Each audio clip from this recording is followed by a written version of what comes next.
যে বাংলাদেশের দুইটা বড় রাজনৈতিক দল, একটা হচ্ছে আওয়ামী লীগ, একটা বিএনপি। আওয়ামী লীগ আর বিএনপির ভিতর আসমান আর জমিন পার্থক্য ভাই। আপনি নিশ্চিত থাকেন জিয়াউর রহমান আর শেখ মুজিবুর রহমান এক না।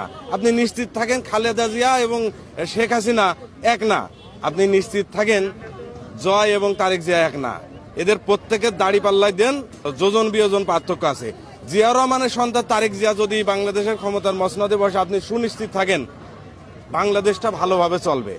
বিএনপি যদি ক্ষমতা থাকে দেশ নিরাপদ, যদি জামাত ইসলামও বাংলাদেশে ক্ষমতা থাকে তবু দেশ নিরাপদ।